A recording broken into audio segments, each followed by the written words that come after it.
Simpsons Index, an online spreadsheet that is also a podcast. This is the podcast.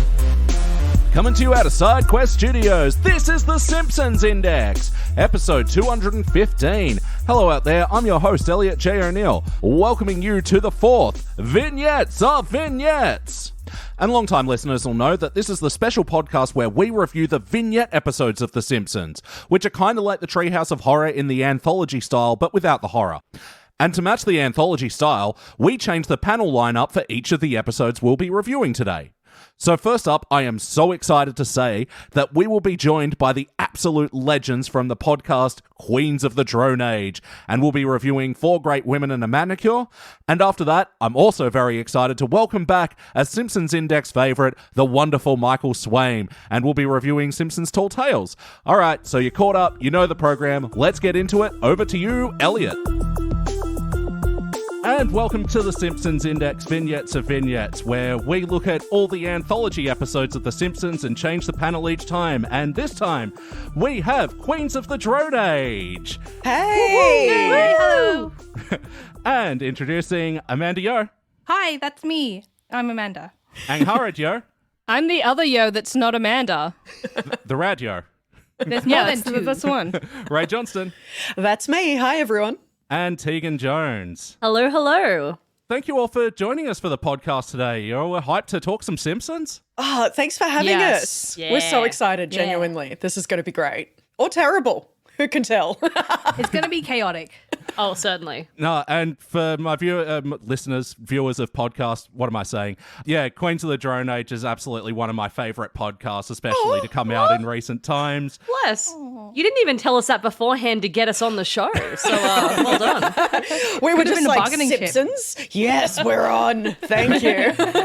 I don't just pick any random podcast to be a panelist on the exclusive Simpsons Index. No. But you guys have an amazing show. Who wants to say what you all do on your podcast? I feel like that's a Ray job. Yeah, 'cause it's she's a the mum mum of the question. group. Yeah. Mum, take care of it. Defer to the mum of the group. That would be me. Queens of the Drone Age. Look, the name may imply that we just talk about drones. We do not. Lots of I'd just PR like think to make that. that clear. We get a lot of emails specifically about drones. No, we are No, we also talk about queens. We do talk about... Look... We do not. We talk about technology. All 4 of us are technology journalists. We've been working in this space for quite some time.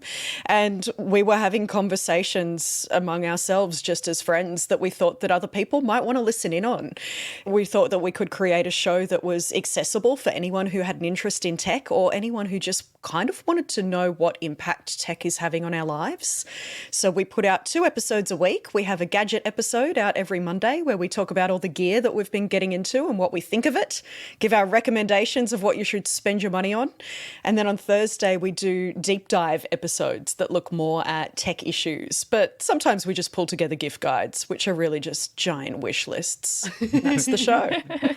And it's a lot of fun that you all have. Absolutely love listening to you. And listen to the episodes the second that they drop. Oh. Sorry that they're sometimes late. He's up actually at 4 a.m. when we drop them. No. And I stay up to make sure that I don't catch them a second too late. But no, really stoked to have you all on the Simpsons Index. And, we like to ask our first-time guests, what is your history with the show? So, Amanda, Rad, I'm sure you guys have very similar histories with the show. Yeah, we actually weren't allowed to watch it growing up. Yeah. Really? Ooh. Yeah. It was contraband. It was. Like, Mum would just be like, oh, Simpsons, they make all these crude jokes. You're not allowed to watch it. So anytime it came on, we'd have to turn it off. So I had it, burned in my brain that when those little clouds pop up and it goes, The Simpsons, you had to, run and turn the TV off. Also had to run and turn the TV off because for some reason we weren't allowed to use the remote when we were kids. What? I don't know why. That's a weird As an rule. adult now, yeah, it Remotes is. are the devil. No, I don't know whether it was just it seemed wasteful because you have to use batteries, but that Oh, no. I think it was an electricity thing. I think it was it's I think it batteries. was, we don't want to put the TV just in standby. We want to properly turn it off. Oh, Otherwise, wow. you're wasting electricity. No, that's not true at all. But it also extended to like changing the channel. We had to get up out of the chair, go to the TV, press the buttons on it. It's change the run channel. by batteries. You were the remote. Don't waste batteries, Tegan. Don't waste batteries. Yeah, that's the question. Did your parents ever get up and change the channel themselves, or did they just make you two do it? We just didn't have a remote. Oh, that'd be a Around good the bracket, house. actually. That would have been good if it was just the kids. I know you're not wasting batteries, but you got endless kid power to. It's like when you try and run puppies to make them tired. Yes. Same kind of deal. Yes. So at what age was The Simpsons eventually allowed into your lives? Oh, they're still not allowed.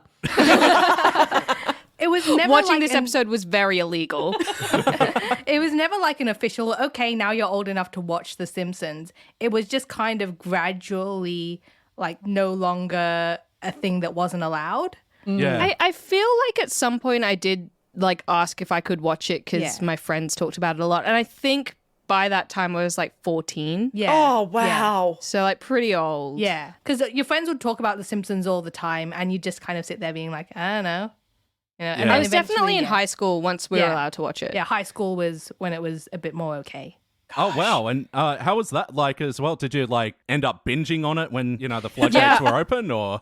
I would watch it every single night. I was like 6 o'clock because we weren't allowed to watch it before. So, it's exciting. And then I probably think I stopped watching it. Oh, I don't know. I haven't seen like many of the new seasons. So watching this one also was quite interesting for me being a newer season. Yeah, newer season while still also being 13 years old at this point. No, Yeah. no, it's not that old. Yeah, it really is. It's very I old. looked it up and it was upsetting. I feel sick. I probably like stopped watching it quite as much in uni, just got busier and stuff as well and didn't do that kind of appointment viewing. I never like sat down and was like, oh, this was banned. Now I can watch it. I'm going to watch all of it. I was just like, yeah, okay, it's around now. It's an option. But I didn't actually sit down and watch it unless it was just on TV in the house. Someone else has it on, that sort of thing. Yeah. Amanda loves rules, abiding by them even when they're no longer enforced. Still does not have a remote. Oh, she has it. It just mocks her. How about you, Rae? What was your history with the show? Where did it begin? I had such a drastically different upbringing to the Yeos, I'm realizing listening to them.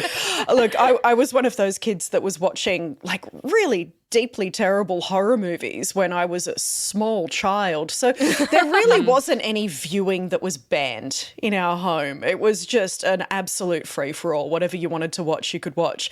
That being said, my mum didn't like The Simpsons. She just didn't like it. My dad, on the other hand, loved it.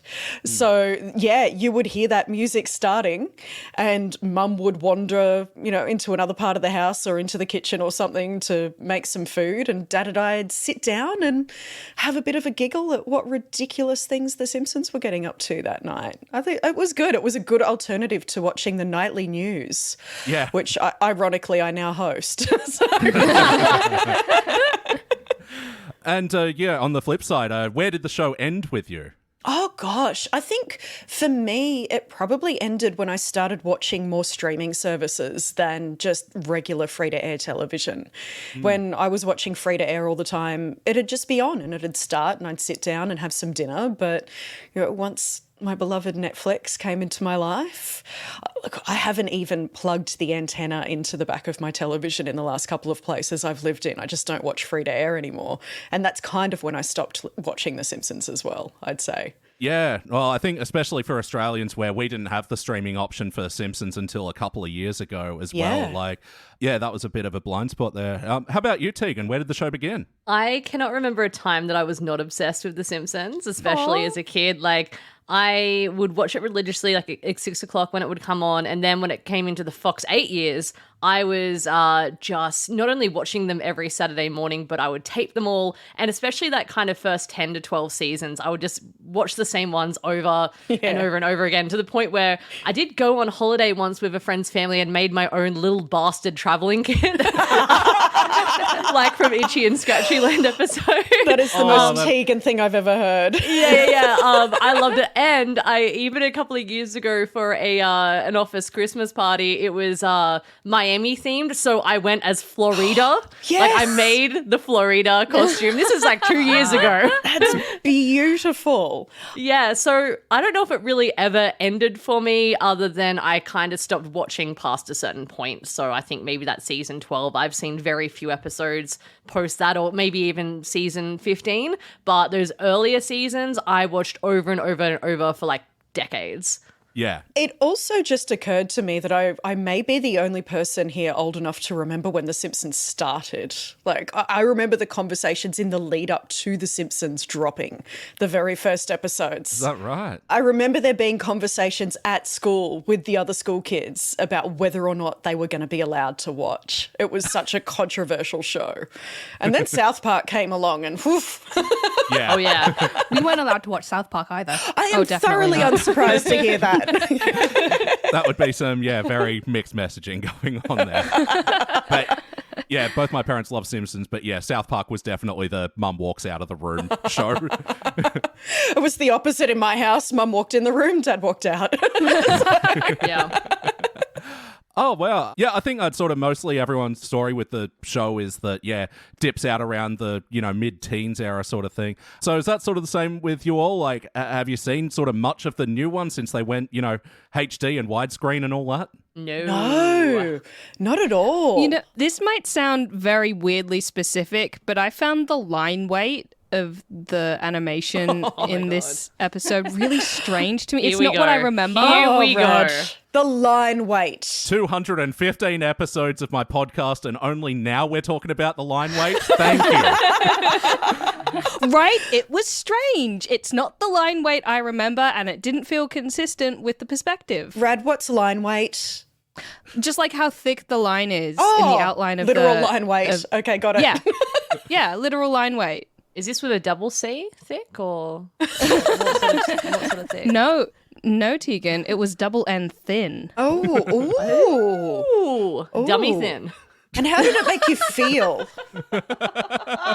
A little bit uncomfortable, a little bit uneasy. I prefer a slightly thicker line weight. I think it adds a kind of cohesiveness to the image. I also don't like how they've started to do the ones where it like almost stipples a tiny bit. Stipples? Like it turns into dots at times. It's not like a full, complete line. My Oh, God. it's I don't like like when a that. video game has like bad anti-aliasing or something like Yeah. that. Yes. Right. Yeah. It doesn't feel good. No, The Simpsons in the, digital non-hand-drawn era really does make a lot of people uncomfortable. So, like, on that, did it sort of look and feel like The Simpsons, this season 20 episode that I brought to you all today? It looked like The Simpsons' evil twin. It's making a pigeon rat up in the attic. The real Simpsons is hiding under the bed while you're tucking the Simpsons into bed. Oh. Oh my god. Yeah, may as well get into the episode review. Yeah, we just watched Season 20, Episode 20, 4 Great Women and a Manicure. First released in May of 2009, directed by Raymond S. Percy and written by Valentina L. Garza. Yeah, in this episode, it's 4 stories that's, I guess, central theme is female protagonists or center characters. What did we think? It was bad. It was weird having 4. I'm used to having like 3 stories in these anthologies. So I found 4 to be a lot and very rushed. Yeah. There wasn't really a common thread among the women other than they were women. No. It just kind of felt like, quick, we've got to come up with 4 women. We've got 3 from history and Snow White. They weren't even all women, though. Yeah, you're right. The You're last right. one, like the Fountainhead, which I looked up later because I've never read it, but the character in the original book was male. Yes. They just switched it to be female for this female-themed episode of The Simpsons, which doesn't make any sense. It's like the Simpsons version of that name a woman for $1. The Billy Eichner thing, yeah. Yeah. Is that how you chose us for the episode, Elliot? It's like, oh, we need 4 women. Yep. To be fair, there aren't many podcasts out there with 4 women. So, It's illegal. Yeah. And 4 great women as well. Oh, Good thank save. you. There's Thank plenty you. out there with like 3 good women and one just, Guy. no, just like unimpressive. All right, well, let's get into each of the stories. So, yeah, starting out, a retelling of the story of Queen Elizabeth I and Walter Raleigh. Yeah, overall impressions of this story. Tegan is a historian. I'm going to refer to her for the historical accuracy of this story. Thank you. I'm glad someone was. Look, I'm going to spoil it and say that this is not entirely historically accurate. Oh, no So way. I'm sorry about that. Look, it was fine. Like, I thought this was maybe one of the weaker of all of the 4 stories, although I did enjoy that they did do the call out about the Protestants basically existing because Henry VIII wanted to divorce his wife. I thought that was very funny. But otherwise, I think a lot of the jokes fell flat, like doing the whole thing of Hank Azaria's, I'm doing like a gay dude's voice. Like that's such a kind of played out thing in The Simpsons, even much earlier seasons for me. So I thought that fell flat. I think that Lenny's little Spanish Armada was funny. That was quite good. But otherwise, I think this was a pretty weak segment.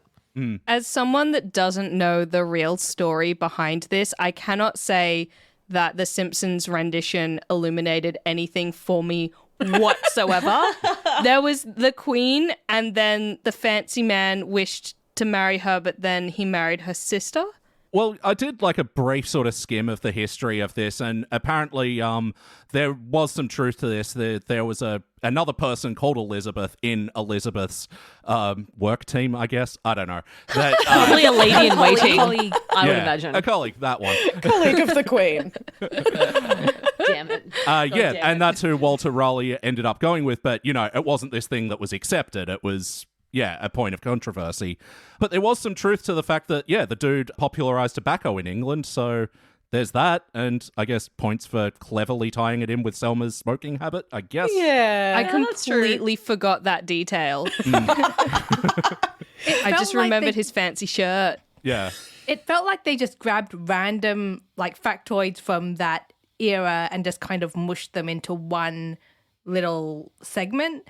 Like, it didn't feel like it actually told any sort of story. No.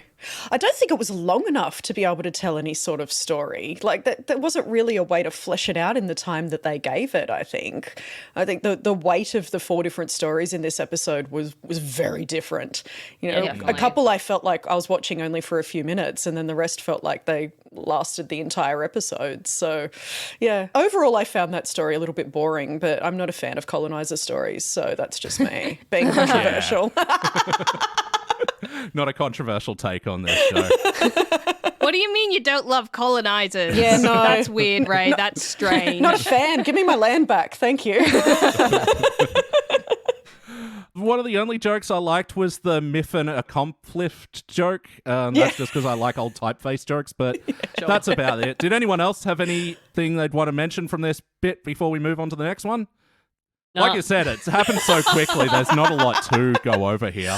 Yeah, there was nothing really much to it. No. It was like a string of weak almost jokes because I don't really want to call anything that was in that a joke because they weren't funny. I thought it was funny when he pretended the ships were real. Yeah, the Armada, that was funny. I think Yeah. Lenny is a joy, but I think you could put Lenny in anything and he would lift the mood immediately. true. So I'm a fan of Lenny specifically in this segment and not the rest of it at all. Ray liked the colonizer story, confirmed. Don't tell Twitter. And speaking of Lenny slightly improving a story, they do a retelling of Snow White and the Seven Dwarfs, featuring Lisa's own original creations, Krabby, Drunky, Hungry, Greedy, Lenny, Kearney, and Doc. Tor Hibbert. What do we think of this segment? I thought this was the strongest one. I thought this was Yeah. quite funny. And I think that the whole Disney Corporation joke that they made with like, let's not get sued and So changing the good. song to Ho Hi, I think it was funnier now watching it on Disney Plus. Like, and especially considering that Disney has gotten way more intense about its IP in the decade or so since this episode originally aired. Much Yeah. funnier. I think it's almost an example of, you know, every time The Simpsons predicts the future, it's just The Simpsons reinforcing how Disney has been and always will be, which is litigious. Yeah, absolutely. So, they nailed that. Yeah, and an interesting detail that their Disney lawyer, the famous Simpsons Bluehead lawyer, just had horrible monster claws in this one. I know. He needed to get his nails done at the salon, which had terrible customer service, mind you.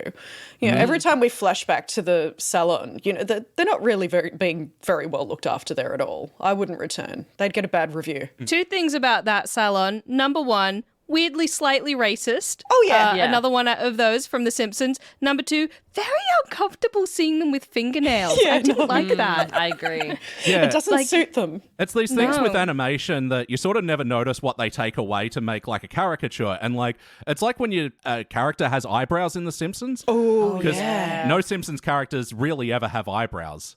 Except Milhouse. for Millhouse. Millhouse? Yeah. Yeah, with the GIF. We all You know just thought what? of Millhouse. You know what would have made the nails better, though? Thicker line weight. Oh, stop it. Certainly. She's not wrong. It looked like they looked like putting pressed nails on sausages. Oh, what it looked yes. Yeah. Oh, God. Oh, wow. That's a horrifying I wanna do that now. image. Please don't do that. Please Please don't do never that. Good Lord. And the mention of shrooms was interesting. That was hilarious. I don't recall The Simpsons being so chill about drug use. And watching it back as an adult and seeing that in particular, I'm like, wait, hang on a minute. Is this why all the parents didn't want anyone to watch this back in the day? I feel were like they the talking about jokes were more shrooms at the subtle. beginning? I don't know. I think it was more subtle with the jokes earlier on. Like, there was Yeah. always something for the adults, but I don't think they straight up said, it's now time to get high.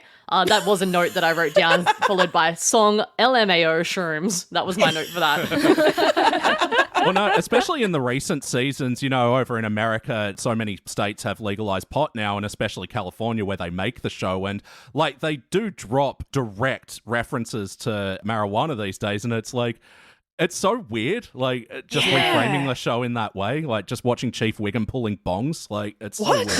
What Does have a I been huge missing bong all rip. this time? What? I am not lying. That is a thing that happened. I'm gonna look See, that up also immediately. feels quite strange because The Simpsons is such a global brand and they know that. They know that it's watched all around the world. So even though, yes, it has always been very American and it's not pretended to not be, it feels so strange to me for them to almost not take into consideration that global audience. Yeah. I don't know. It's weird.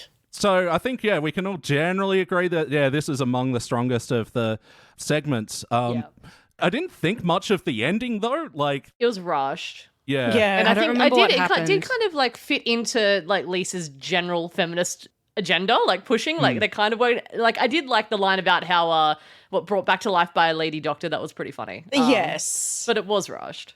Yeah. That means a gynecologist. Yeah. Oh, stop it. Do you know why most gynecologists, if they're men, have bow ties? No. A lot of them Why? wear bow ties. Because Why? if they're needing to lean down, you don't want a normal tie. Yeah. Yeah. I've got doctor mates who revealed that one for me. You're welcome, listeners. They could just not wear a tie. Sure. That would be unprofessional. And definitely no clip-ons. Oh, no. And yeah, jokes that I enjoyed out of this one. I liked the Goldilocks sort of reference as well. This first bed's too hard, second bed's too soft, and this third one is just like the first one. I'll go sit. That was a nice surprise, I think. Yeah. You know, it led us down a certain path and then switched it up, which was welcomed. And also pushing all of Drunky's bottles out of the bed was funny. Yeah. Did anyone else have any parts from this that they generally liked? I liked the turtle. Oh, yes. Oh, that was horrible. That made me really sad. Lisa is not a vegetarian in this story. Wait, Lisa's telling this story. Why did she tell that? Why did she have a turtle jumping in to make turtle soup? It was Lisa's an completely unreliable unnecessary. narrator. That made me sad. I can't believe you liked that joke, Amanda. I don't know. It was kind of unexpected because, you know, Lisa's the one telling the story. And so she's not really going to paint herself as the villain. And so I didn't, you know, it's not something that you thought would happen. Yeah. And also, it kind of tied into one of the reasons I would be a terrible Disney princess. Oh. Because if you can sing and all the animals just come to you, that's like, you know, easy food. Oh my god! You could be a very successful butcher. Wow. Wow. So you would just lure the animals to their death, to their fiery, smoky, soupy death? We live in a capitalist society, okay? Pied Piper areas here coming from Amanda. But think about it. It's actually really ethical consumption of meat Yeah, because it you're not is. farming them. Yep. It's all just wild caught. Exactly. And they live a full and happy life and they'll never see it coming. You're exactly Yeah. right. But in this Yeah. context, it just feels so mean. I thought you were just going to ask, like, one of the birds to just change the channel for you or something. Like, Yeah, and then she eats the bird. Yeah, change the channel, please, and jump into this oven. Thank you very much. Oh my God. And, Pluck yourself first. Oh, no. Anyway, anything else from this segment? Absolutely not now. I got really over the Willie, I cannot do it routine. That Oh, one dragged out too long. yeah. That was one joke too far. It would have been good if it stopped and then he just, made a heart out of construction paper. That would have been fun. I wanted to see the end result of the paper mache heart that Willie made instead of killing Snow White or killing the pig. That would have been fun. Yeah, it's just the choice to do such a dragged out joke in an episode which, just feels so rushed overall. Like, the choice to take story time away for this was, bad. and it's not like as though the writers had to start from scratch with the story either. They had the framework there ready to go. So, you had the time to work with it, guys. Do better. And is that all from the Snow White story? I think we covered it. Sure. I liked when she bit the apple. When she smacked her in the back of the head to force the bite. Yeah. That's all I have to say about that. There we go. All right. And now on to the story, which was the retelling of Macbeth with a sort of Macbeth sort of over angle. What do we think of this? Any fans of the Bard? Oh my gosh. This brought back terrible, terrible memories of working in theatre. Where you're not allowed to say the name of the Scottish play. Scottish because play. Everyone is deeply superstitious and everything will go wrong and people will die if you say the name of it, apparently. So you Yeah, have you to can't say it. spend your entire months-long rehearsal period not saying the name of the play. Except in the context of the lines. Except in the context of the lines, yeah, exactly. Yeah. So, it brought back the time that I performed in Macbeth playing the dual roles of the gentlewoman and witch number 3. I was witch number 3. Hey, witch number 3s unite. Hey. Yeah. But I feel like this was very obvious where it was going from the very beginning. I don't think it gave me anything new or interesting, and I kind of tuned out throughout it, to be honest. Also, why does Homer deserve to play Macbeth? He hasn't earned it. He hasn't worked up to it. It shouldn't be that way. You miss the point of Macbeth, I think. It's mediocre white men rising to the top with the help of a woman.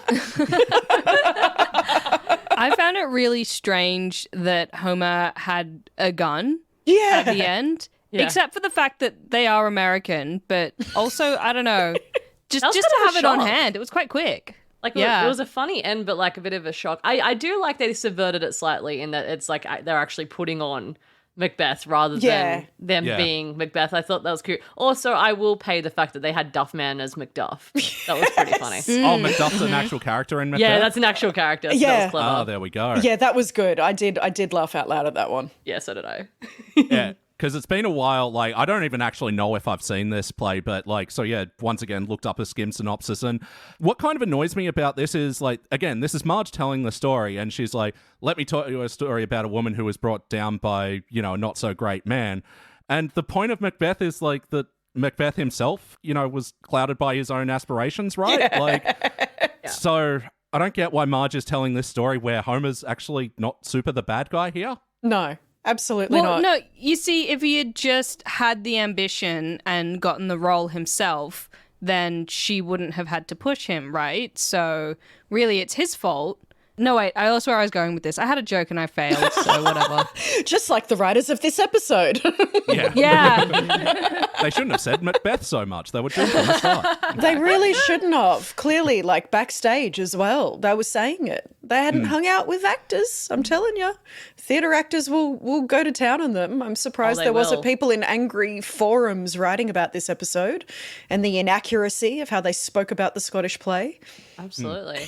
I will say that I think that one really good joke in it was the line from Homer saying, "Why do they write a new review of this play every single day?" Yeah. That was very good. That was very that was funny. probably that and the Disney one were my two favorite jokes of the episode. I Yeah, think. absolutely. Imagine that being your job. It's like, go to this theatre show every night and write a new review of it every single night. If there's any slight differences. How on edge would you be as an actor? theatre reviewer. Oh, God. Well, to be fair, in this version, there were slight differences every night. Oh, yes. Yes. This is one where, yeah, once again, you mentioned Duffman as Macduff. I loved the casting in it. Sideshow Mel as the lead. Oh, Perfection. again, we're talking about actor's tone of voice. That is made to read the Beautiful. word of the bard. Yeah, and Yeah. it goes really back into what his character has been used for or alluded to in those earlier seasons as well, that he was above, being Krusty's sidekick. So I think that it really kind of fed into that nicely. No, that's it. He always sort of took the gig as Krusty sidekick because, yeah, couldn't make the living as the theatre actor, basically, yeah. Yeah. Do we have any other bits from this that we liked, didn't like, want to mention? I didn't like when Sideshow Mel turned into a ghost and yelled, "Sex!" That's fair. Yeah. Yeah. No one liked that. Yeah. No. Everybody hated that. There wasn't much to like there, was it? I liked how Sideshow Mel slept, though. Snore! Yes. Imagine just announcing everything you're doing. Yeah. Yeah. Okay. It's called being a streamer. Yeah. Yeah, I don't know. Like, this episode just, again, took a weird turn at the end, was super rushed, but again, I like Dan Castellaneta's reading of the Tomorrow speech. I thought that was, really well done, but it's not funny. It was just good acting. There. Good. I think we could give them points for some good acting in that segment, considering it was a segment about acting. Yeah. Yeah, I think that covers it for this, the Hamlet bit. Macbeth, Sure. goddamn. Oh, the Scottish play.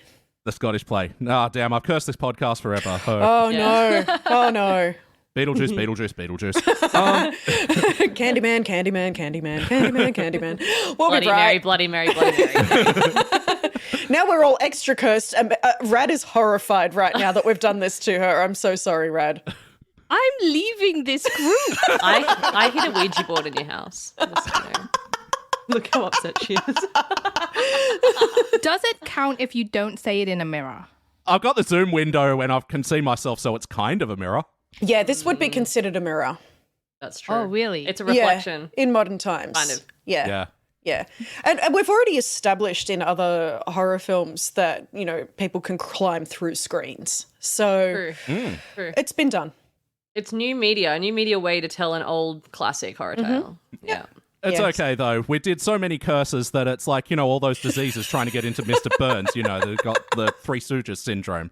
None can get through. No. Maybe they'll just hang out and make friends with each other. They're just going to fight each other and never get to us. Like Freddy versus Jason hanging out behind the Zoom screen. I've not seen either of those movies. You should. They're fun. I like Amanda's version where, Freddy and Jason just play nice with each other and Sure. Similar interests. Talk about their bond. childhoods. They heal some trauma. Yeah. find common ground. How did we get here? And the final story of this one, again, the retelling of the Fountainhead with Maggie as Howard Rock. What do we think of this? Any Ant Rand fans in the group? No.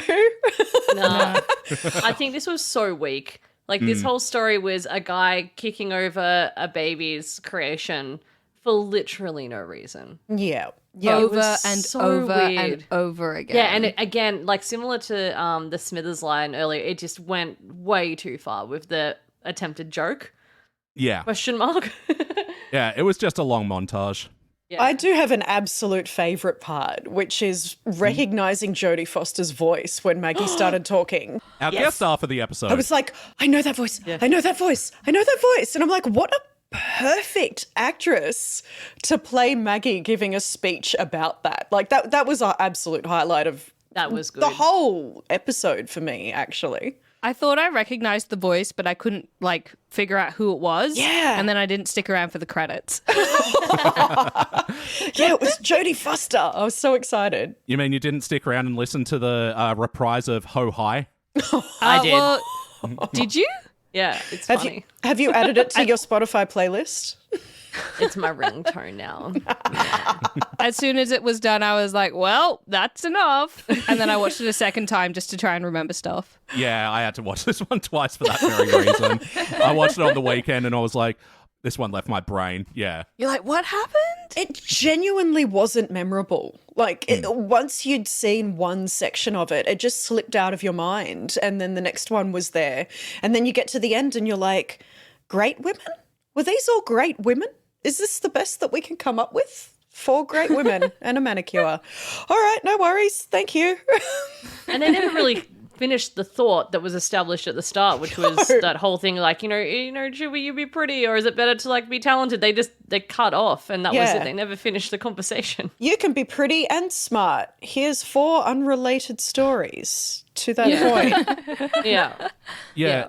No, it's tricky with like these Simpsons vignette episodes, especially like around this time. They started doing it a lot more, but the themes were a bit more cohesive. Like they had of course, the Treehouse of Horror, which is their annual thing. But they they're great. But then they started mixing it up with, Simpsons Bible stories. They did one with like Americana Tall Tales and Tales of Revenge. But this one, again, we've hit on this point a lot. There was just no cohesion.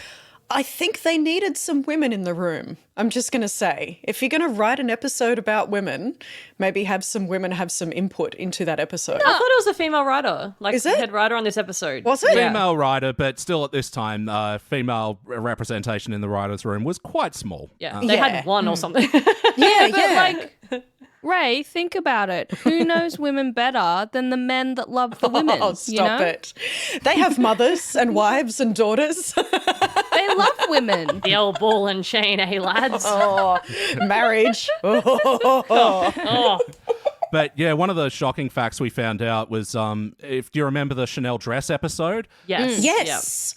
Iconic. Yeah, amazing. And that was the first time that they ever had a female writer, female director combo. And throughout the history of the show, that only happened about 14 times. Oh, no way. In what, 35 seasons or something? 700-something episodes now. Ridiculous. Yeah. That makes That's no sense embarrassing. whatsoever. That is embarrassing. Are they embarrassed? Have they addressed it? They've, since like around the late 20s, they've added 14 more... times. They've added more female writers into the room, especially like since Megan Amram came along. She brought with her some female writers. So it's getting better, but it's not great still. Yeah.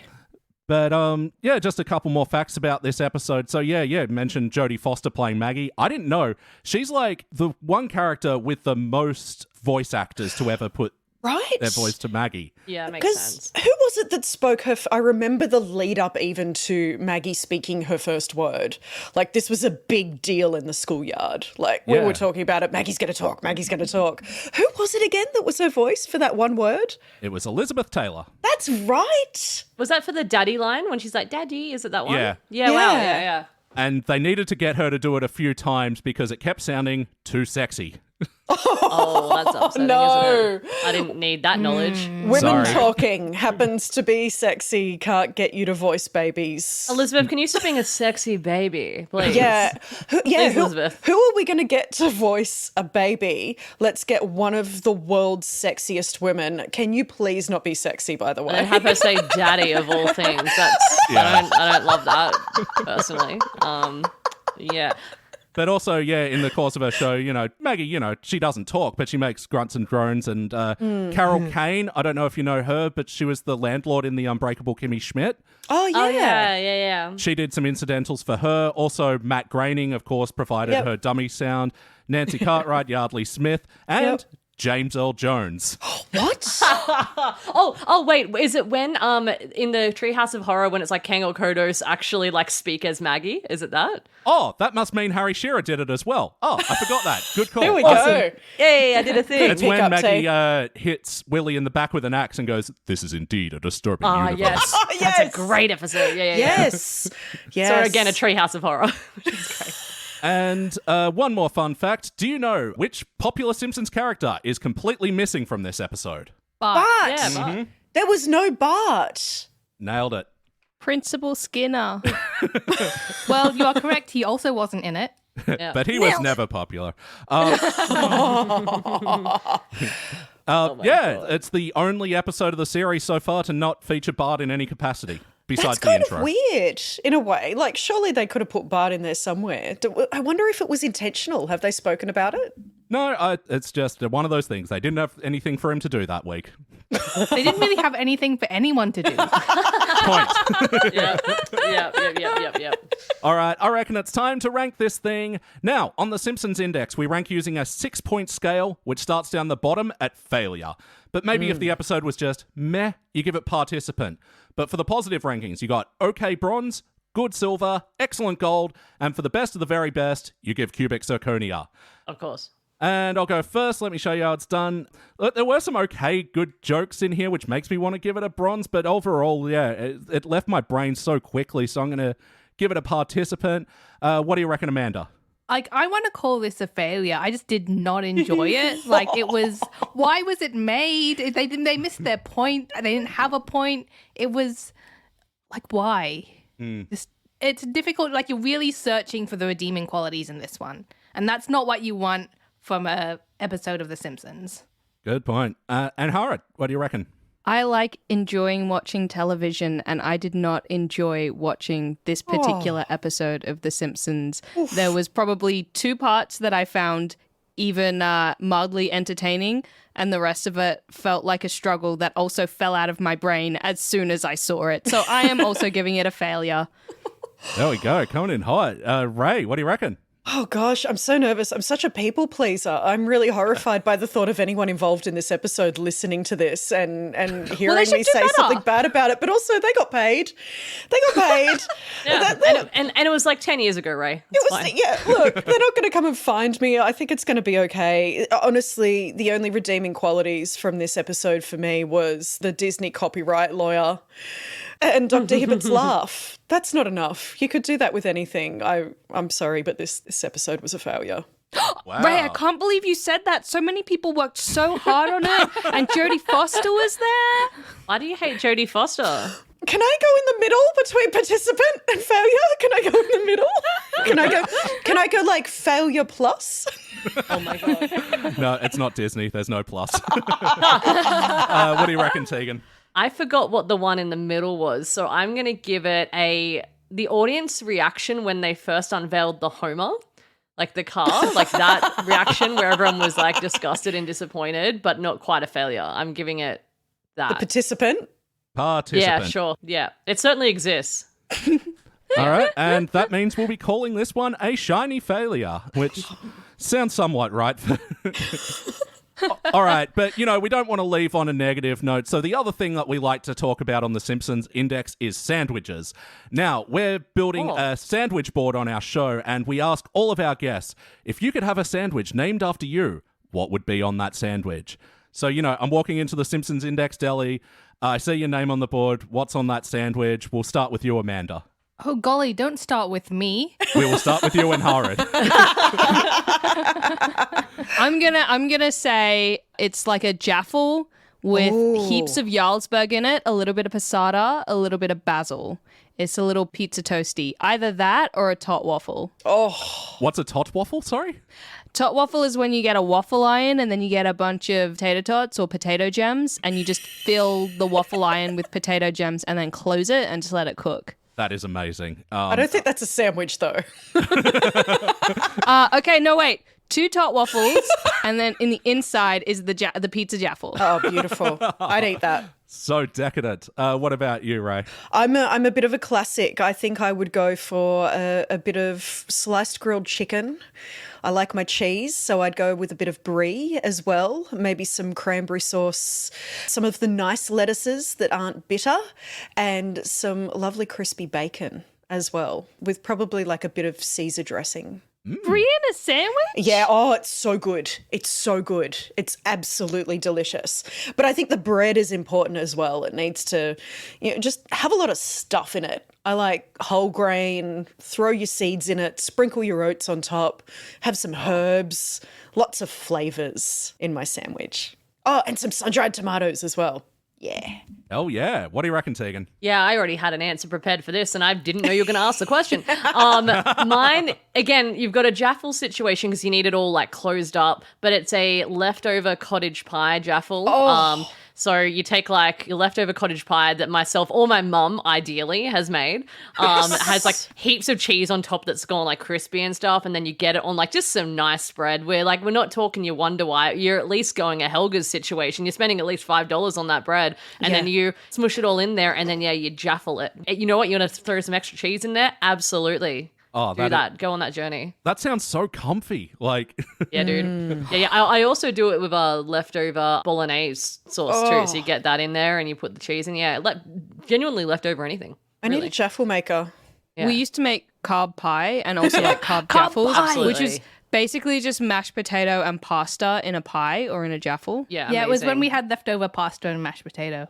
That also works for like leftover butter chicken. That's a good time. And the other thing, if we're going to have a special on this week, it's you're also going to be offering a pizza this week at the Simpsons Index, and it's a leftover roast pizza. So you take your Sunday night roast, you get yourself a pizza base, you're putting some gravy on there, you're putting all your leftover roast veg and your leftover roast meat, then you're putting cheese on top and you're shoving that in the oven for like 10 minutes, and then you just, smash that bad boy. I'm so hungry. We're recording this at dinner time. I'm so hungry. Yes, we are.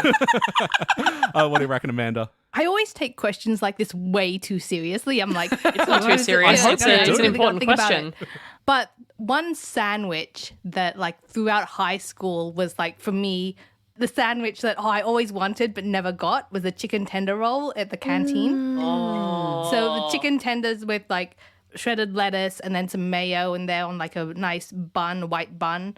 Yes. For me, that was always the thing that I wanted but never got because we weren't allowed to buy from the canteen. Aww. I have tried to recreate this and I don't think they make the same chicken tenders anymore. Really? You need to go to Red Rooster. You need to get the Red Rooster rolls with, but get the chicken tender in it instead of the chopped up chicken. I promise you, you'll be happy. Man. Yeah. I'm just walking away with so many sandwich tips today. This is you're so welcome. Queens, thank you all so much for coming on today and talking about this pretty miserable episode. But yeah, this was such a fun time. Oh, thanks so much for having having us. I would like to confirm that we do enjoy The Simpsons, just not this much. episode. Yeah. You should probably just have us back, is what I'm hearing. Yeah. Yeah. I reckon so. Something definitely a bit more classic than from season 20. Oof. So, people want to find you online, where can they do that? Yeah, if you put Queens of the Drone Age into literally any type of search function that exists anywhere on the internet, you will find us. We have including our website Wikifeet up and for some running. of us. I know, right? We're all over social media and we are everywhere that you can get your podcasts. And if you listen to the show and enjoy it, we really encourage giving us 5 stars because they help us sleep at night and also feed our egos. Those delicious stars. Anyone want to do individual social media plugs or anything like that?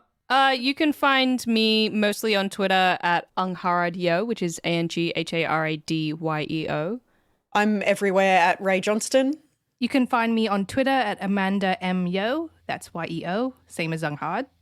And sometimes they pretend to be each other, which is always fun. And you can find me on most social media as Tegan_Writes, and that's a RITES. Because she does. It's what I do. It's true. Oh, wonderful. No, so happy to have you on. And yeah, if this has brought in some Queens of the Drone Age listeners, hope you check out more of the Simpsons Index and also our scripted podcast, Pulp Fury Radio. It's our anthology podcast where we do radio plays on podcasts through a range of genres, sci-fi, horror, mystery, noir. But yeah, pulpfuryradio.com. Oh, and one last question. Who did the music for your podcast? Rad did. She's our audio person. I've been learning the bass line. It's really sick. Dude, you know what's funny? I wrote that bass line when I was like 14 and it's just been in my back pocket for years and years. And I always was thinking about writing a song on it, but I don't know. I just couldn't find the right song on top of it. And then when I had to write music for this, I had a really short time frame. So I was like, I'll just pull that out, use that, put some other stuff on top. It all came awesome. together. Yeah. There we go. Worked out.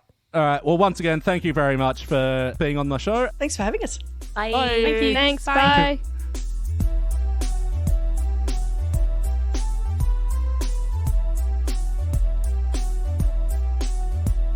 And welcome back to part 2 of Vignettes. I'm still your host, Elliot Jay O'Neill, and here as always, except for the last segment, is BT Calloway. Hoi hoi. And also here is Danny Rosewell. I'm Danny Rosewell. And joining us all the way from San Francisco in the United States is Michael Swaim. It's not vignettes. Huh. Only read that word in print. All right.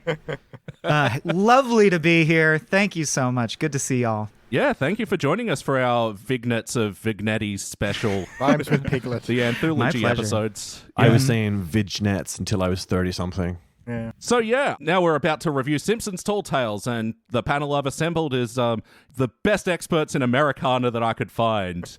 It's someone who is an American, someone who was an American for a brief time, and someone who sounds like they're American. I did retire. Yeah. Figure out which one's which. One of these things is not like the other. I actually took a college course in like American folktales, so Oh, wow. I think I'll be dropping some knowledge this time because I am a regular listener. Love the Simpsons Index. Great work y'all do here. Oh, thanks, man.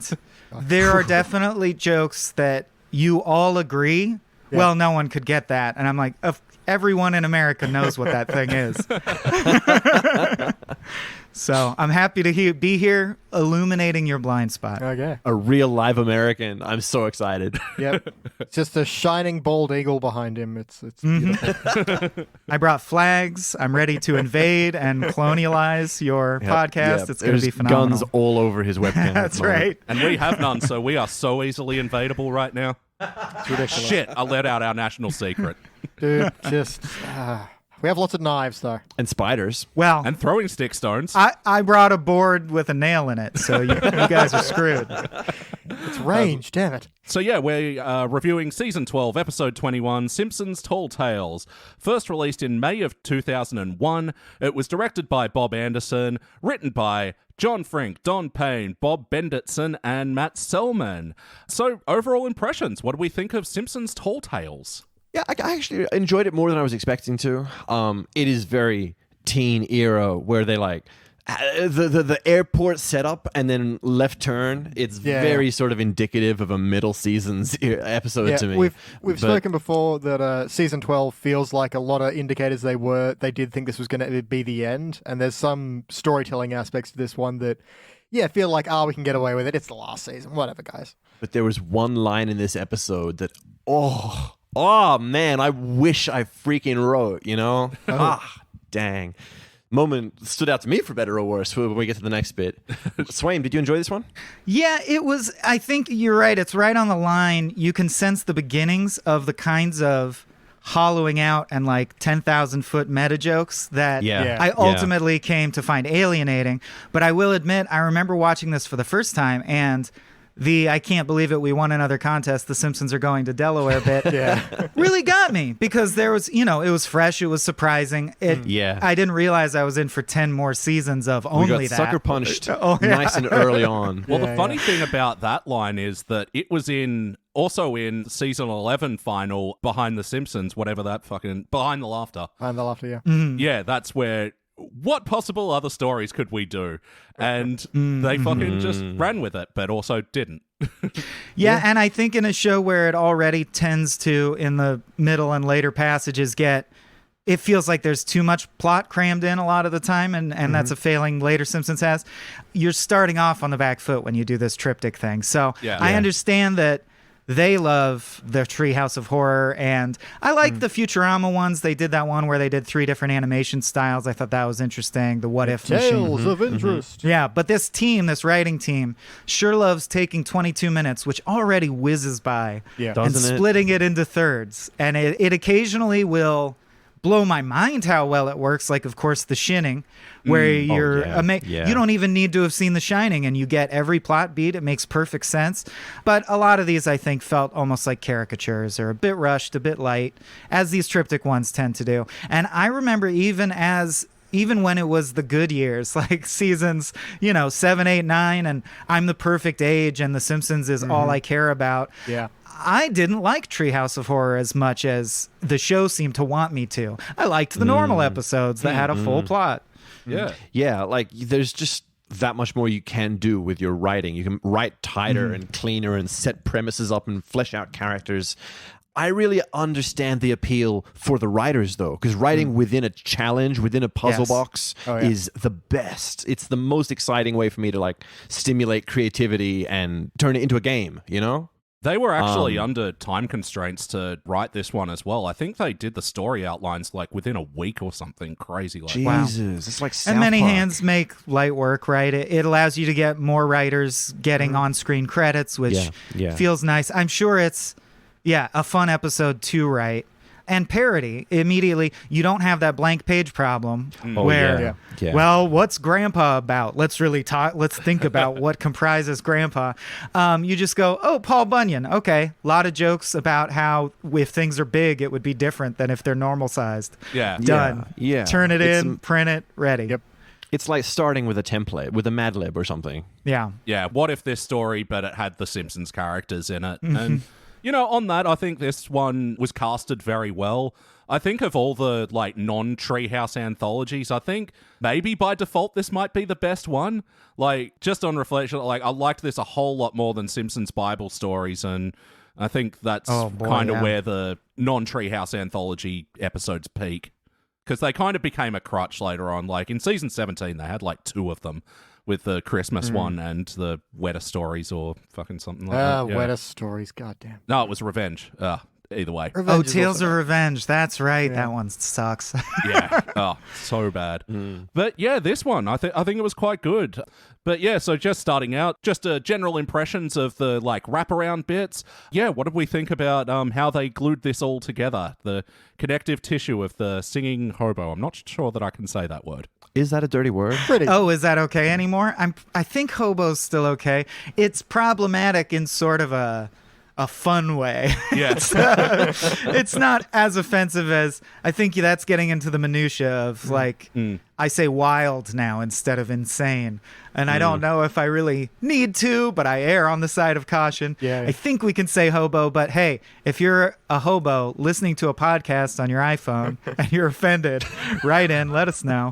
We'll edit this out. But I honestly thought, for better or worse, some of the best jokes were in the framing device. I loved Nobos. I loved I'm a singing hobo, not a stabbing hobo, and then singing a song about stabbing. I liked banking off of hobo tropes and hobo culture a little more than I liked banking off the actual folktales. I will probably say this multiple more times, but the Paul Bunyan one just really falls flat for me because every joke is just based on, well, if it was big, it would be like this. Yeah. I'm like, And, I mean, yes. What now is the that? three of us are from a metric speaking country, but those writers do not know how tall 10 foot is. That is not nearly as tall as they think it is, right? Well, I Like think if I'm Lisa 6 points foot, that 10 out. foot's not that much more. Yeah, I think Lisa points that out. Several inconsistencies in the episode like that, yeah. Yeah, I think that's actually a nerdy reference to the origin of the, here I go with the folktale knowledge. Paul Bunyan was a joke format for lumberjacks, you know, sitting around at the mess hall, and it's sort of like that joke where you would say, I walked uphill to school both ways in the snow. They would say, well, Paul Bunyan did this and this and this. And in the original stories, he was 8 feet tall and 300 pounds, which is a human, it's just like the Kingpin or something, you know, like a humanoid size. It's Undertaker or Kane or something. Yeah. And then Everything's wrestling to you. I actually forget his name, but you know, someone compiled the stories and put them into a book, and that's where we get the modern vision of Paul Bunyan. And that was the person who said, like, no, fuck it. He towers over treetops. He's the size of a city. And in fact, there's a quote from that book. One of the initial images of Paul Bunyan is that let me read, I wrote it down. Oh, the cookies prepared the beans for Paul, but the trough was so long that when the cook wanted to grease it up for the purposes of baking the wheat cakes in the morning, they had to strap 2 large pats of butter to their feet and run up and down a half a mile of glistening stovetop. So that joke literally is lifted from Paul Bunyan, yeah. It's like 101 joke books, but oldie-timey. Yeah, it was the Chuck Norris facts of its day. That's exactly it. That's exactly what it was. Wow, that's amazing. Oh, I wonder how many other gags they stole. Because, yeah, I just really enjoyed the visual of that there, them skating around the pan. Oh, I can't believe that wasn't original. But yeah, I mean, yeah, we're talking about the Paul Bunyan thing at the moment, so yeah, may as well hook into that. Yeah, I tend to agree that this one fell a bit flat, but like, I think production-wise, I enjoyed this a little bit more in some ways than the other two, especially because, yeah, he's still sort of doing the rhyming couplets and sort of singing along to it. They pretty well abandoned that concept for the next two. Yeah, they gave up on that quick, didn't they? Yeah, I didn't even notice that. Mo had his rapey moment again with the roofies. Yep, giant roofies. So. Yeah. Again, the 2000s were a mistake in a lot of ways. And this is like around, season 13 when they drug that woman and convince her that she slept with grandpa or whatever. And yeah, like you said before, Swaim, it's just like, what if the pill was big? Her. Yeah, a lot of it is, what if this... but big. But bigger. I thought there was a real missed opportunity with Lenny diving through Homer's gastrointestinal system. Because I forgot the episode enough that I was fully expecting I'm not supposed to get stomach acid in my eye. You know, I felt like the Paul Bunyan one had a few missed opportunities. Like Barney climbs out of the frying pan and says, "We got to get out of the frying pan." And I remember as a kid thinking, into the fire, right? Here comes an into the fire joke. And no. Nope. Wow, missed opportunity. And, And I thought when Lenny went in as well, Willie's like, I found a way out. I want to play that version of A Way Out, you know? Co-op Lenny and Willie escaping giant Homer's stomach. Exclusive to Xbox. Also, two jokes. Well, you're going to have to delete this for taste's sake, I think. But I just thought two jokes that invite you to imagine something huge passing through a woman's vagina. Yeah, and that's some specific vagina the yoga talk, joke wasn't there? And the whiskey, please. Yeah. I'm like, I don't want that mental image. I don't need that. Yeah. I didn't mind the whiskey, please, just because that's just one of the lines that exists in my head from this episode. There are a few of them, actually. Yeah, me too. I felt yoga was a little poor taste. Yeah, you yoga know. was a bit much. It's low-hanging fruit. I could have taken whiskey, please, in the sense of it's just, the traditional little log cabin and here's his birth. And it was enough to say, it didn't say anything other than just whiskey, please. Yeah. Yoga makes me picture things, and I don't want to. You don't want to get into discussing the mechanics of... coitus with a giant? Yeah. Look, you've seen my D&D /fic. Marge sees a man and starts running straight at him. A man!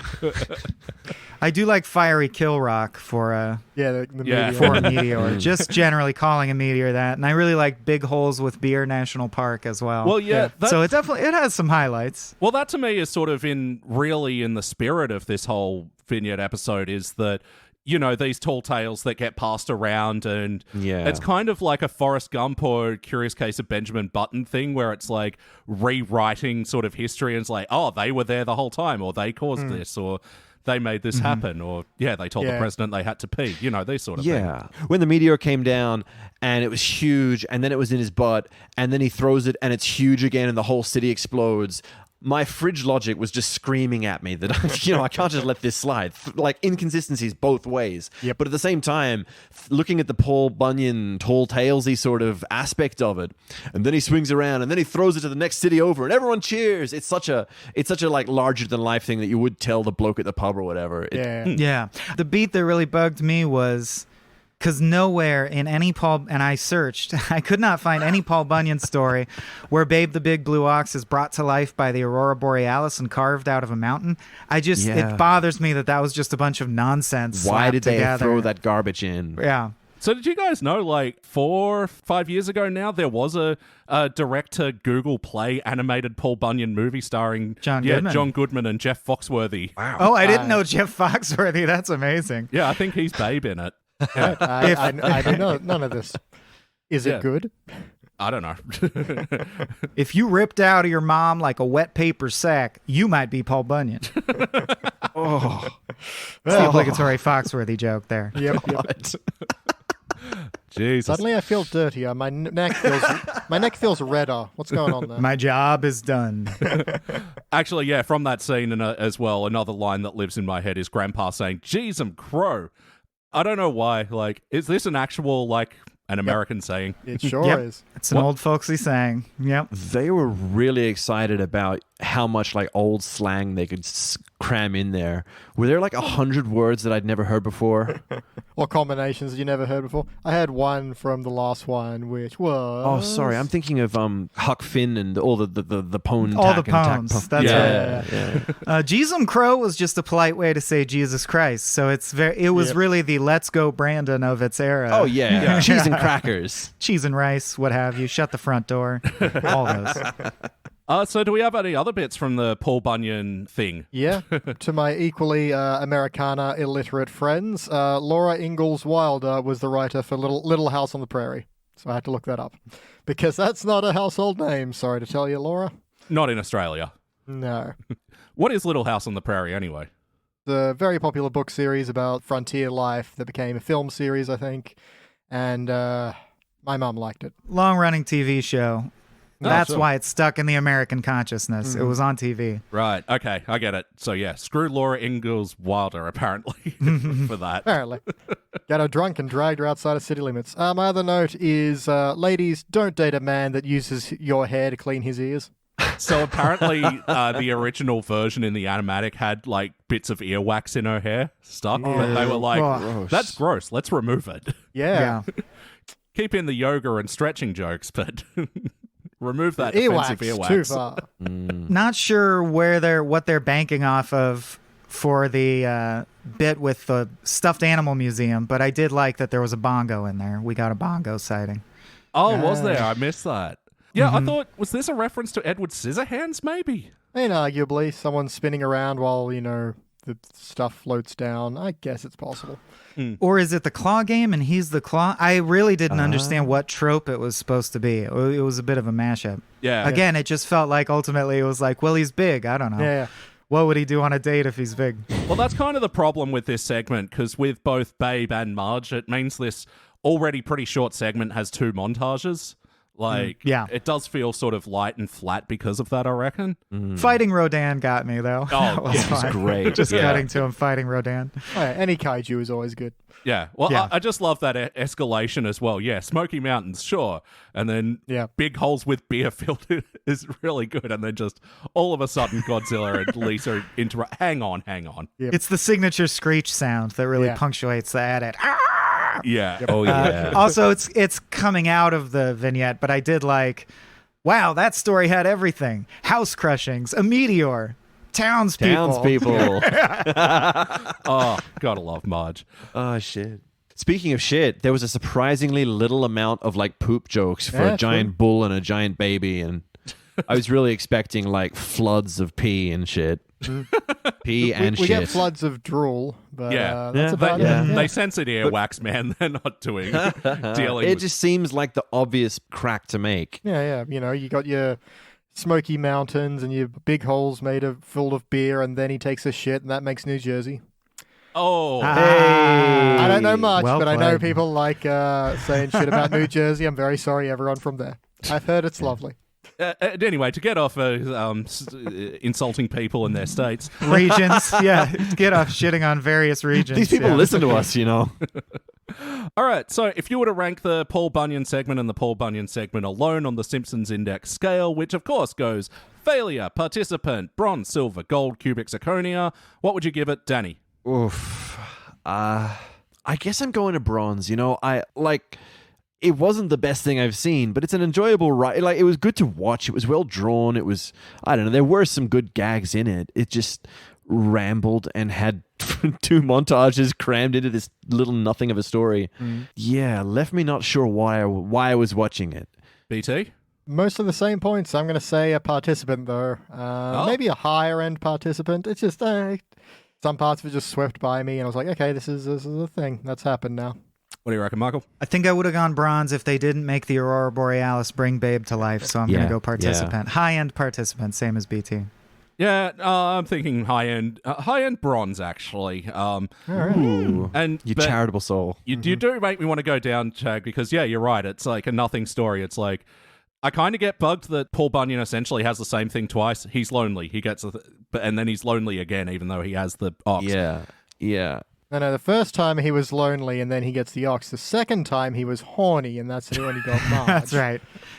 Horny and lonely are differentiable, believe me. Fair enough. I think I ding any story where they rely on the old saw of, well, Homer and Marge just love each other no matter what. There's one episode where that works. It's the Space Coyote episode. We all know it. Yep. But it's just diminishing returns when it's always the Romeo and Juliet, but Homer and Marge thing. I don't know. Yeah, that's it. So many of these vignettes fall on that trope of, Marge and Homer destined to be with each other, and it's like, I kind of wanted to see what this story looked like if it was just Paul and Babe the whole time. Yeah. Or if Babe was Marge. He is blue after all. Oh, true. Like a nagging blue-haired ox. That could have been, I don't know. Could have been something. That could definitely scratch Paul Bunyan's itches. Let's not think about that. Hey, she was already... Get that hobo back. They did her as a cat with Treehouse once. It's true. So moving on, the tale of Connie Appleseed. And this episode, even though, saw it for the first time 20 years ago, first time I bothered to look up Johnny Appleseed. That's an interesting person. Real. He existed. Yeah. Unlike Paul Bunyan. Yeah. Oh, Paul Bunyan existed. In the hearts and minds of all children and hobos. Chuck Norris isn't real either. I hate to break it to you, man. He was just a guy who walked around dropping apple seeds everywhere he went. Yeah. To the point that we cherish and treasure him, I guess. Getting famous used to be so easy, yeah. You could be a world-renowned nurseryman. Yeah. Today you'd have to be like, what up, YouTube? Here I am, dropping apple seeds. 1, 2, 3. But number 6 million will have you in stitches. But no, apparently as well, he was a passionate storyteller as well, especially with Jesus stories. He loved spreading that gospel, that Bible stuff. Mm-hmm. But he was also an animal rights enthusiast as well. There is a tale, true or not, I don't know, someone saying that he put out a campfire once and slept in the cold because he noticed mosquitoes were flying into it. And he felt bad. Wikipedia might be telling tall tales as well. Very Lisa-esque, though. You can see why they linked them. That's great. Yeah. Can't let those mozzies go hungry. So, what do we think of the Connie Appleseed story? There was a lot of buffalo murder. There was, a lot of butchery. Even though it was, they sort of beat a dead buffalo, the escalation was great. Like, when it gets to the point where Connie spits an apple seed and you just hear the sound of a buffalo dying. That's good. That's good. It's nice that they had a sound joke and didn't show you it afterwards, you know? Yeah. Well, along with the earwax, apparently there was a lot more on-screen buffalo murder, but they agreed it was a bit tedious, and also, like a lot of things, it's funnier. Like this, it's funnier to imagine it. Yeah. Plus, you'd already seen, which I liked, the buffalo cleanly cut in half down the center, roasting on the spit. Yeah. Like the horse from the cell. Yeah, that was and then the one opening up with Homer inside it had me for a second. Yeah. Oh, yeah, the Tauntaun buffalo. I liked a lot of the jokes around the buffalo murder as well. It's like, the first accidental one, he'll be dinner for the whole wagon. What was that one for? Dessert. And then smash cut, next scene, piles of dead buffalo all around them. It's so easy to kill. Yeah. His hubris moment, having to stop and kill the last two again. Yeah. Ugh, what have I done? That was kind of a nice, poignancy. He really hit me, that folly of his own downfall. I don't know. There was something very human about that. Saturn eating his children. Also interesting that they then pivoted to a Donner Party reference, which has nothing to do with Johnny Appleseed, but it totally works. You're like, then all the buffalo are dead and they turned to cannibalism. I liked it a little more than the roofie joke, the Mo joke that time, which was, there was what? A lot of so we're not eating Homer now? And he's got like a fork full of yellow. Yellow flesh, Yep. Oh, it's so good. And as well, I really didn't know this as well, that bison in America were almost hunted to extinction in the 1800s. Yeah, dude, you've played Red Dead Redemption. How do you not know this? Why would you play Red Dead Redemption for the story? My understanding is they would, when we first had the, Golden Spike, which connected the first railway to go all the way across continental U.S., they would literally just open the sides of the train and everyone would shoot all the buffalo. Jesus. For fun, as a pastime. It's like when you played Oregon Trail and you'd shoot 100 buffalo and it would say, you can only carry half a buffalo back. And you're like, I don't care. This is fun. Yeah, I don't think we had the understanding of extinction or endangerment. Yeah. No, that's right. And like from what I was reading is, yeah, like you said, they were just hunted for fun, and oftentimes it was just their pelts and tongues as well were big commodities, and like the rest of the meat they'd often just leave rotting and then at best come back later and get the bones to make glue or whatever. Hang on your gate. Oh, yeah. You've heard Mr. Boogerstrom's song about how, they used to only take the tongue and leave the rest. Oh, that's right. Yeah. Just reviewed that last week with the real Jims.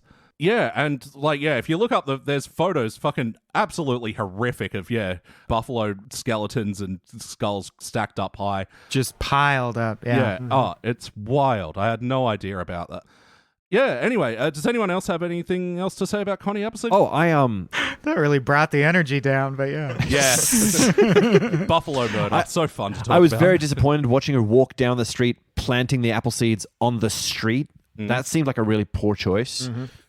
Yeah, there's a line that really kind of disappointed me where she's all like, why do we have ladders that could put a man on the roof? Oh, dang it. That was the one I was waiting for. But we can't, find a renewable source. It's like, no, it should just be, why can we put a man on the roof? That's enough. Like, you need you give away the misdirect too early and it doesn't work. Yeah. Isn't that a reference to, like, how can we put a man on the moon? Yeah. Yeah, that's my point. They're like, but you can't make my shoes smell nice. Yeah. But they give it away by saying the word ladders first. It's like, no, that's the saying though. We have spaceships that we have rockets that can put a man on the moon, but we don't do this. It works. It's good. I loved it. Yeah, I liked it. Right. Well, I have always heard the phrase as, why can we put a man on the moon but we can't blank? I've never heard them add spaceships. Well, if that's the American phrase, then I'm up the creek without whatever the rest of that phrase is.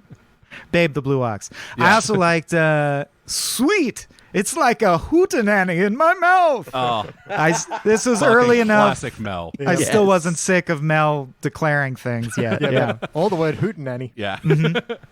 Would have been a good season to have, episode to have Burns in for the old timey words. Where in old timeyville, there's no old timey. Through all of these tales. Yeah. Interesting point. Given the fact that you could also have done a joke that he's like a teenager in Frontier Times and, just implied it's not a character, it's, him. Yeah. That he uses all these newfangled words. Yeah. That he's like on the cutting edge of language. That would be cool.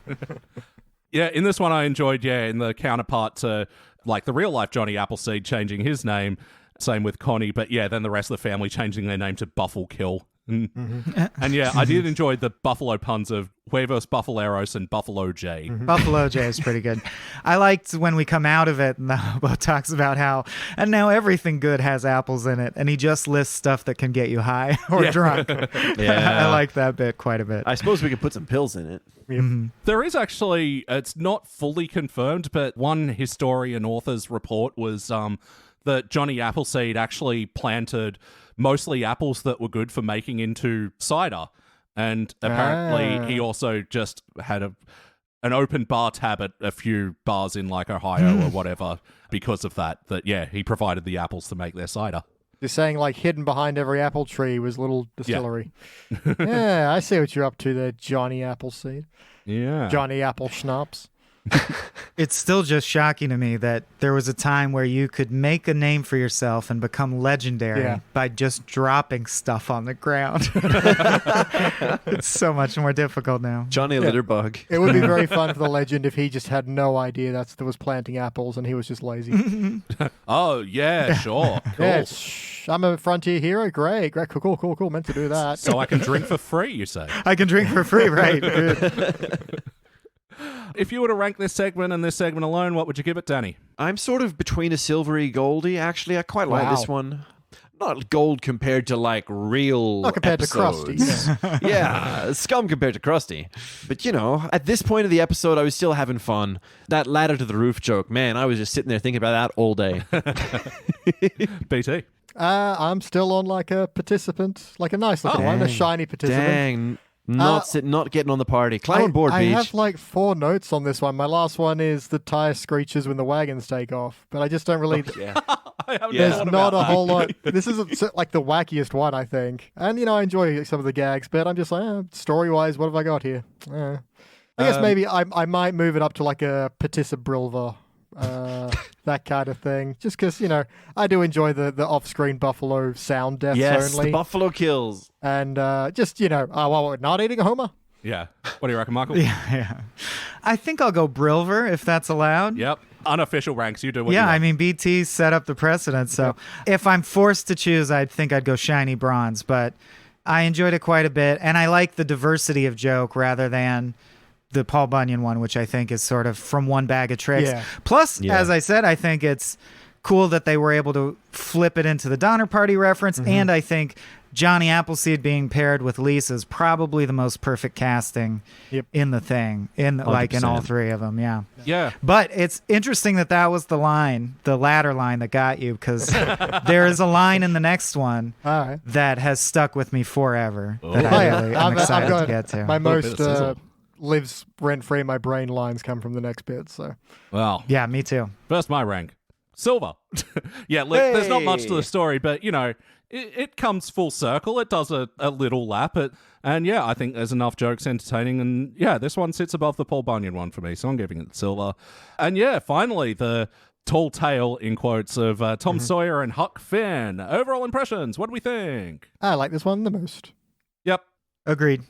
When I first opened up this episode, it jumped straight to the frame of the pig marrying Lisa, and I was so fucking confused. Yeah.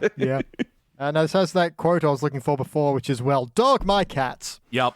I'm going to lead with the line that lives in my head rent-free forever and ever, which is, these Derringer bullets sure are weak. Powerful weak. Powerful weak. Navigating yourself into an oxymoron being the line is just such a maneuver to me. I love that. And of course, it's a payoff of, what's the other one? Oh, powerful sucks is funny. Yeah. But powerful weak is, hat tip. Yeah. No, it's so good. So, apparently in the lead up for this, the writer of this segment, Matt Selman, went through the Tom Sawyer and Huck Finn books and just found as many, of those words of the time as he could to get into the script. And Nice. it shows, because I think this one has the best language out of all the segments. Absolutely, but for an audience that doesn't speak ancient American, Mesoamerican, some of it is semi-baffling.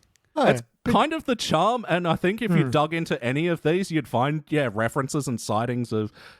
He definitely seems like the one who's done his homework. Yeah. Oh, yeah. It's also a bizarre mashup of two separate books. Originally, Huck Finn's supposed to be going down a raft with an escaped slave, and Tom Sawyer does much more kid-friendly adventures. They were sort of for different markets. Mark Twain wrote Tom Sawyer for younger readers, and Huck Finn was more challenging. I read it in high school, and it was weird to me to weld them together, but it works well enough. Yeah, I mean, again... They hit all the highlights. Good casting as well. I don't know in terms, because I haven't read either book. I think they were both sort of prescribed reading for, American schools. Am I right, or...? Very much so. You would read Tom Sawyer, in elementary school, and then Huck Finn when you got a little older. And Huck Finn is sort of about human rights, and there's some death in it. And I think, if I'm correct if my memory serves, they pulled most of the plot, the whitewashing bit is all from Tom Sawyer, faking your death. Although in this, it turned out they were really dead, which is a great bit. The ceremonial lowering of the bodies into the coffins. Just when they bump into each other, that they've been hollowed and lacquered or something. And then from Huck Finn, they only really borrowed the fact that they're on a raft on the Mississippi River, because I think everything else would have sort of been really weird to insert. A bit of a downer, Yeah, the raft is the icon, so... Yeah. No, my knowledge of Tom Sawyer caps out at the Rush song, and... I was about to say, I wonder when you were going to bring that up. I did notice this was episode 21, season 12. Hey. You Rush nerd. Palindromic. Anyway, how about you, Danny? You've been a little quiet. What did you like from this one? Speak up. I'm chambered. Well, you see... Yeah, you say something. Old man river. Just fill in time, boys. Yeah, just on that, fucking hell, Harry Shearer bringing it there. I could listen to his baritone singing for Beautiful ages. Stuff. And the other line that lives in my brain is just, all for Silas, with the ankle flashing photo. Just, anytime I'm doing anything remotely greedy or considering it, it's like, now mine. And the idea that to get the photo at the end of the drop, it's the guy with the hood over him with the old, like, crank-powered camera that takes an hour to develop. Yeah. No, I really enjoyed that. Yeah, just the way that sort of like the transitional scenes, like they really work for me like that, you know. Yeah, they turn in a Rapids joke into, a roller coaster thing. And then, all of a sudden they're on the ferry and like when Hibbert steps on their hands, like they fall into the, what do they call it? The wheel, big spinny thing. The steam wheel. Yeah. They really get a lot of air out of that. Yeah. and then they just land in the bar. Yeah, which also leads to one of my favorite bits. The what'll it be, boys? Just 3 X's for me. I'll take 5. I'll take 5. They get jugs with various numbers of X's on them. Yeah, they go up to 6 apparently. Yeah, made perfect sense. And then we get the great Derringer bit. Where great Derringer bit. We've all got Derringers. Just like the concealed carry jokes here as well. Like, Sea Captain pulls it out of his beard, someone pulls it out of a beer, and then someone pulls their Derringer out of a bigger gun. Out of a bigger gun. I liked watching Marge run out on Homer when Grandpa was there, and she was like, "Oh, look, I've been together for years. I'd never yoink gone." Weirdly though, then he's immediately back in order to chase the pig that's eating the cake or whatever, which I just thought was odd. I like Homer reflecting on it and saying, "I like that story because I was a judge." Yeah, and and I love the concept of, in the past, a 99-cent store being like the height of... Yeah. Oh, yeah, that was great. Wealthy dowager walking out and, pianos here's and your whiskey and your 2 cents for all this? Opium. Extra strength opium. Extra strength. Yeah, as well, the whole pone tack back, corn back tack. Half of those were real. Like... Oh, yeah. What? I had no idea. So apparently, have to confirm, so corn pone is just cornbread? That's right. Okay. I know that corn pone, fatback, and hardtack are all real. Yeah. And then I think the rest are just, you split those words up and move the pieces around. Oh, he put the corn pone on the egg pone. But yeah, hardtack is a very, very hard cracker that was just... like a biscuit. Yeah. Just good long-term survival foods for those days. And fatback would be bacon? Yeah, it's a cut of... It's like pork belly. Yeah. It's a pig cut. Yeah. So there we go. Don't say you don't learn anything from this podcast. Sometimes 2 things. No wonder he was hoofing so much. Speaking of the old-timey language, I like light out and stay lit out. Yeah. And then leading to, they set up an underwater sting as well. Like I said, it's... Oh, the underwater sting. Yeah. Peak wacky. Yeah, the transitions, like, often silly, especially this, to get them to the race to the end of the episode. But I thought it was really funny and unexpected. Yep. I didn't quite like Silas the pervert taking the ankle photo. I mean, the ankle photo is a standard bit. I get it. So I don't know, something about the way he walked off. Silas. That's to me what sold the bit, because I was like, yeah, ankle photo, whatever. But yeah, just him go, oh, for Silas. Yeah, that to me sells the joke. Bart being wanted for moonshining, which he interprets as showing his butt to people. Oh, I like, now leaving Missouri, now entering Missouri. Yep. I think that might be on my notes. How about you guys? Just the beginning when, the famous whitewashing, tricking people into doing it. I do like it, just smashes Millhouse's face in the whitewash, and then smash cut, there's a row of kids, each with their face whitewashed. So yeah, just implying that he's just done it over and over. I love Millhouse and his fancy duds. Yeah, and the bob cut as well. Yeah. And we sort of, because of its interstitial, lest we forget the impression of Tin Can Tilly ripping into whatever his name is, who put the beans in my bindle. That has stuck in my mind for a long time. Yeah, I do think about, the implications of this. And, you mentioned Homer as the judge line before. It's just that as he's been telling it, he's been casting it the whole time as well. But, the implications of, some of the interstitial bits as well is, did the whole family watch Homer give this man a sponge bath? Oh, yeah, we kind of glossed over the sponge bath. There was a lot of male nudity in this episode. It made him closing the door for the second sponge bath a lot creepier. So, okay, 2 fun facts here. So apparently, yeah, that whole last bit as they're zooming out from the train carriage, that was all improvised between Dan I knew it. and Hank Yes, you can tell. It's not that funny. I didn't mind the line, oh, do you realize how much glass is in here? But Yeah. Sure. I mean, bit of body positivity is kind of nice, I guess. Unexpected Important for to the feel early good ones. about yourself. I do 400 sit-ups a day. Dude, we can see your belly. No, you don't. But also, apparently this role was meant originally for Jim Carrey. Oh, really? And What? they were so close, but yeah, he just couldn't make room in the schedule. So yeah, they got Hank Azaria to do it. He also looked, just the way he was drawn, a lot like the man who invented Itchy, whose name escapes me. Right? Yeah. Oh, Chester J. Yeah. Lampwick, sure. Chester Lampwick, thank you. Yeah, absolutely. Who could easily have been a rail rider in another part of his life, I think. Mm. Yeah, definitely. Yeah, maybe he is. And this episode takes place before that one. Simpsons timeline revealed. Don't try to figure out time in The Simpsons. You will go mad. Yeah. So if you were to rank the Tom Sawyer Huck Finn segment and this segment alone, what would you give it, Danny? You know, I'm going to give this one a Scold. something. No, Danny's No, I'm going to licking give air it. again. I'm going to give it a silver. That the Derringer joke alone is worth a silver. You know. Yeah. How about you, BT? I'm going to go straight out silver as well. This is my favorite one. Had the most quotable lines from it. Yeah, and the Derringer scene, again, leave us rent-free. Michael?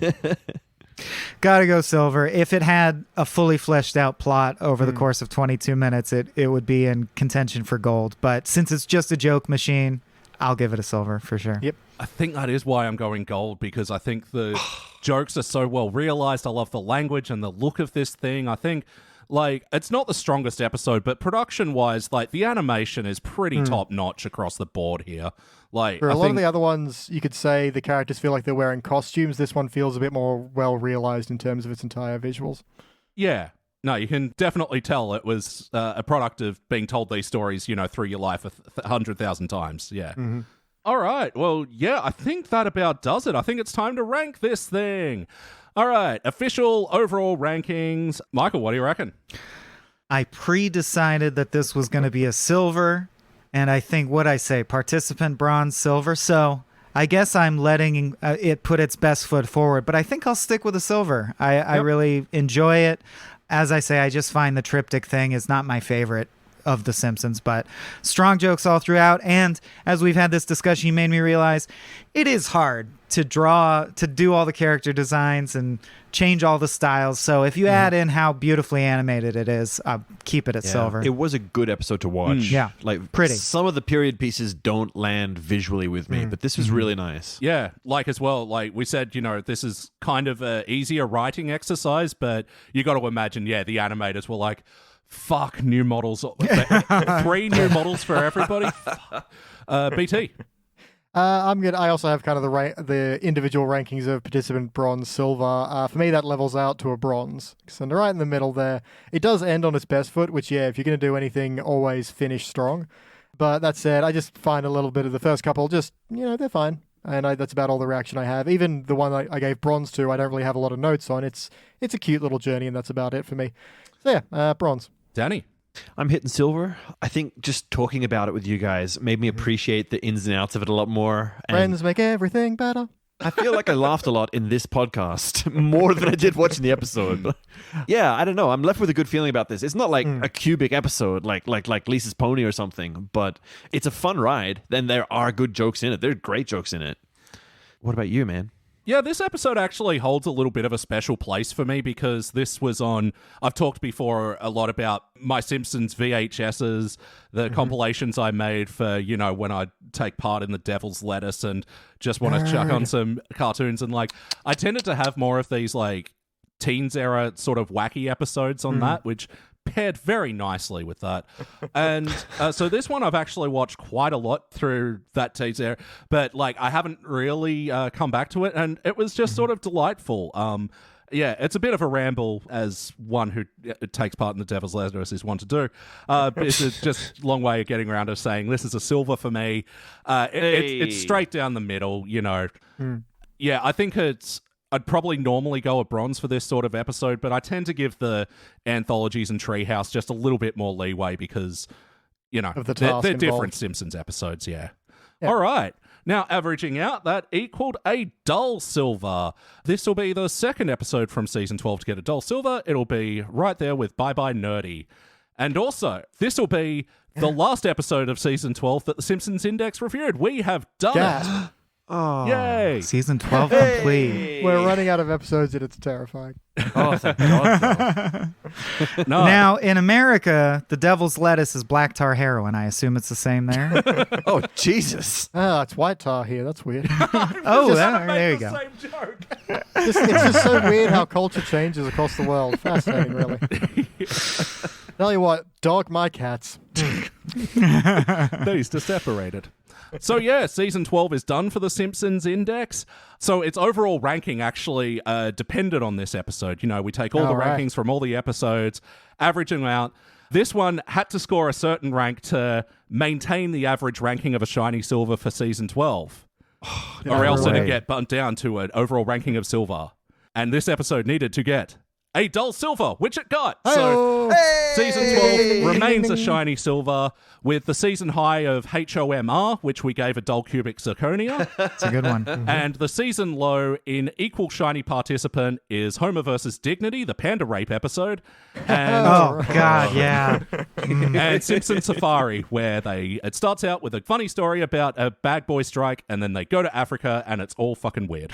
That does have the one great joke, though, where 3/4 of the way through he goes, I wonder how that bad boy strike is going. I really like that. A throwback to the fuck you intro. Yeah. I think I might have scored it higher just based on the rhino coming out of the egg joke, but Lisa's just, what? What did you just see, Lisa? Yeah, that bit is very good. But no, season 12, what a ride. What a mixed bag, yeah. Michael, thank you so much for joining us today for this. My pleasure. Thanks for having me. Absolutely. And yeah, people want to hear more of you and what you're up to. Where can they do that? Well, by day, I'm over at IGN.com, where you can find me pontificating about various video games and trends in mass media. And then by night, I podcast as Small Beans. So either check out Small Beans wherever you get your podcasts, or if you really want to check it out, go over to patreon.com/smallbeans, and we have a bunch of bonus shows if you want to throw us $3 a month. Why, only $3? That's less than the cup of a coffee. And what a coffee. You need a better coffee guy. C-O. Yep.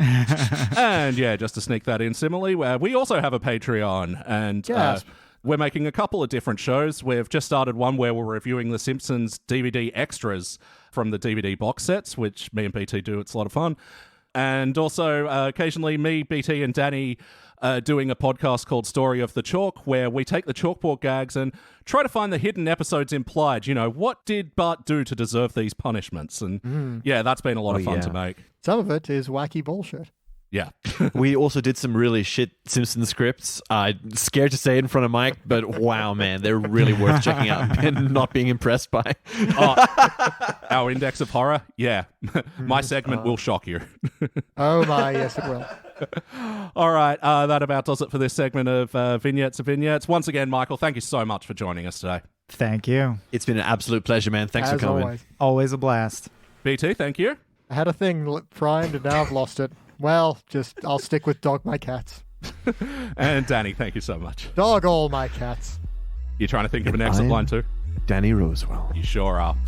Thank you for listening to the Simpsons Index podcast, which is also an online spreadsheet available at thesimpsonsindex.com. You can chat to us online at facebook.com/thesimpsonsindex or at Simpsons Index on Twitter and Instagram. And now please stay tuned for the bonus scenes! We like learning about how the sandwich is made. Yeah. That's why I ask. Behind the scenes. Yeah, the sausage gets made with sticking a little stick-on nail on top of it. Yeah, I gotta write that down. Please never do this. No. Never do this. Why did you remind her of that? Take a photo and put in the group chat when you do it. I'm so upset about this.